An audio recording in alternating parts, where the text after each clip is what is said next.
When my grandfather died, he didn't leave behind much. A few flannel shirts, a rusted hunting knife, some strange books written in German, and a clock. That clock sat in his study for as long as I could remember, centered perfectly on the mantel, untouched by time or dust. It was thick, wooden, and unusually heavy for its size. The face was brass, rimmed in carved oak, and behind the curved glass was a single hand. Just one. No tick, no tock. It didn't run. My mom once called it the family relic, but no one really talked about it. When I asked if I could take it home, mostly as a keepsake, she barely looked up from the donation pile. Sure, that thing's been around forever, it doesn't even work. She was wrong. I brought the clock home and set it on the bookshelf in my office. It looked beautiful, honestly. Antique and mysterious. A conversation piece. For 3 days it sat there, doing exactly what it had done for the last few decades. Nothing. Until early one morning, around 3 a.m., I got up to use the bathroom. As I passed the bookshelf, something strange caught my eye. The clock's hand had moved, not in a clockwise rotation, not as part of a ticking rhythm. It was pointing straight up to the number 1.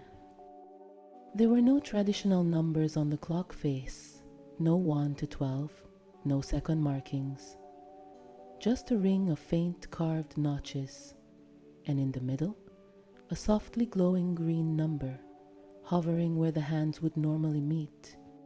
1. I tapped the glass. The hand didn't move. It was perfectly still, silent.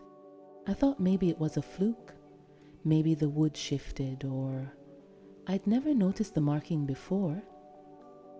I went back to bed, but the next night, at the same time, 2. And the night after that, 3. It was counting up. By the time it reached 5, something else started bothering me. The hallway mirror. I'd pass it multiple times a day on the way to the kitchen, never thinking much of it. But one afternoon I noticed my reflection didn't quite match me. It followed my movements, but too smoothly, too perfectly, and when I looked away, I could have sworn I saw it hesitate. Just a fraction of a second, like it wasn't done watching me. By 7, I covered that mirror with a towel. Not because I was scared. I told myself it was stupid, just paranoia from too many late nights. But I still covered it. And by 8, I caught my reflection smiling. I wasn't smiling. It wasn't just the hallway mirror, the bathroom mirror, the dark screen on my turned-off phone, even puddles of water in the kitchen sink. Sometimes, I'd glance down and see a version of myself that wasn't quite right. Too pale, wrong posture, eyes that didn't blink. I started avoiding reflective surfaces completely. Brushed my teeth with the lights off, showered in the dark. My world narrowed to anything that wouldn't show me. By 10, I stopped sleeping. The clock kept glowing brighter, soft green numbers that felt like they pulsed when I wasn't looking. Each new number felt like a new heartbeat, a deeper breath, like it was waking up. At work, people started treating me differently. My coworkers acted uncomfortable around me, like they couldn't put their finger on it. Even my boss started pausing mid-sentence during meetings and staring at me like he forgot who I was. My sister called me and asked if I was okay. She said my voice sounded off. I told her I was fine. "You don't sound like you," she whispered. That night, the clock reached 12. That's when I finally did some digging. There were no maker's marks, no brand name, no battery compartment, no wind-up mechanism. It was sealed tight and heavier than it had any right to be. I remembered my mom saying something strange. "Your great-grandfather used to say it kept a different kind of time." I called her. She didn't pick up. I took the clock to an antique shop downtown. The woman at the counter was in her 60s, sharp eyes and smudged red lipstick. She frowned at the clock. "Where did you get this?" "Family heirloom," I said. "Why?" She didn't touch it, just stared. "How high is the number?" I blinked. 13. She whispered something under her breath and backed away. "You shouldn't have let it pass 10. "What does it mean?" "It doesn't count time," she said. "It counts you. How much of you is still in control?" I laughed. She didn't. Mirrors show the parts it's replacing.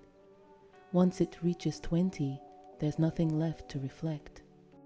That night, I dreamed I was inside the glass, trapped in the clock, screaming, pressing my palms to the inside of the dome while the world outside blurred by. And on the other side of the glass, me, watching, smiling. When I woke up, the clock read 15. The towel I'd dripped over the hallway mirror was gone. In the reflection, I saw a man with my face. Standing behind me, I turned. Nothing there. When I looked back, the reflection was empty. By 17, I wasn't just seeing it, I was feeling it. A tightness in my limbs like I was walking through water. Memories started to blur. Dates, conversations, even old songs I used to love. With the version of me in the glass, he still remembered. I'd mouth a lyric and he'd finish it. I'd forget a name and he'd smile like he knew it. He was me, only better, sharper, more present, and he was always watching. I tried to destroy the clock. I threw it down the stairs, not a dent. I tried burning it. The flame died before it reached the wood. I drove 2 towns over and buried it in a cornfield at midnight. The next morning, it was back on my mantle. 18.